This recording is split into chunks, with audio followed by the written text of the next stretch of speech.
السلام عليكم ورحمة الله وبركاته. دمان ولا لها يوان وضع السلامي قارهان وحربا دائرتي يوثك إنان سيجارة رنتي عن الله الله ومن قلب حقيقة أنا جعل عرورتي أي وذيهين مع المكهر وحاكل أنت ودن ككويت نين شيخ هايو سديتن يدور سنة جري كلمة دي وجودن بيسودتك وعدين يي وحيا هيد لا إله إلا الله مركو يري بين نفتك بحضي جمعدي هذا قدام بيسي مقالة سيالة واشنطن يدنا وحا كوغيريودي اون كنتو كنون آسني نين وناك سناء والورنجر إسحاق يوسف إساقونا مالما أيو كجري كومو هل مربوين لها كالقاضي لا إله إلا الله محمد رسول الله بولي نفتانا كبحضي هذا بوحان ربا إنان إسويدينو maanta طبعا maraykan kan nin baa ku dhintay Kobe Bryant la yiraahdo oo dhalinyartu runtii aad ay dadku u jecel yihiin dad badan ay jecel yihiin laakiin waxaan rabaa inaan ku weydiiyo wuxuu ahaa nin famous oo aad iyo aad loo yaqaan wuxuu ahaa nin maal qabeen wuxuu ahaa nin dad badan ay jecel yihiin laakiin su'aashu waxa weeye markaad aakhiro aad tagto oo naftu ay ka gudayso wax ma kuu qaban doontaa inaad ahayd qof caan oo dadku dhan yaqaanaan wax ma kuu qaban doontaa malaayiin inaad haysatay wax ma kuu qaban doontaa inay dadku weynuhu ku jeclaayeen oo falowin tiro badan iyo dad badan ay ku raaci jireen oo lahayd wax ma kuu qaban doonaa waxaan rabaa inaan idhaahdo waxa qofka anfacaya waxa weeye al-iimaan inaad ilaahay subxaanahu wa tacaala aad rumayso inaad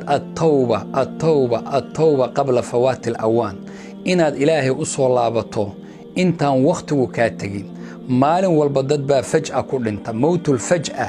inuu qofku ku dhinto isagoo on diyaar garoobin isagoo on toobadii la waafajinin qofka mu'minka waxa la yiraahdaa sidaas oo kale ku dhimanayay waxa la yiraahdaa waxay tahay raxmad iyo naxariis iyo afwi iyo sakaraadkii oo laga fududeeyay laakiin qofka kale oo ahlu iimaanka aan ahayn waxay u noqonaysaa ciqaab iyo in la kala joojiyay isaga iyo inuu toobad keeno ayaa xaajiz baxba u dhaxeeya sidaas daraadeed waxaan rabaa inaan wiilasheena gabdhaheena dadkeena da'yarta ee tirada badan inaan iraahdo waxba adduunka inaad caan noqoto fanaan bay qaar yihiin dad badan baa jecel dad badan baa daba ordaaya iyagoo ilaahay subxaanahu wa tacaala una jeclayn iyagoo ilaahay subxaanahu wa tacaala ka xiriir furtay iyagoo salaadiisa aan tukanaynin iyagoon rabbi aan adeecaynin iyagoon rabbi raali gelinaynin jacaylka bini aadam muxuu ku qaban doonaa markaad dhimato qof walba isweydii qabri baa lagu gelin doonaa 2-3 mitir ah oo dadkoo dhanna kaaga soo dhaqaaqi doonaa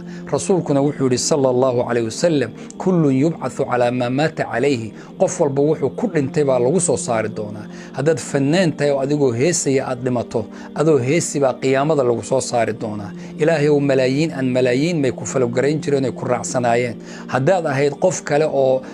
fisqi iyo xumaan kale ku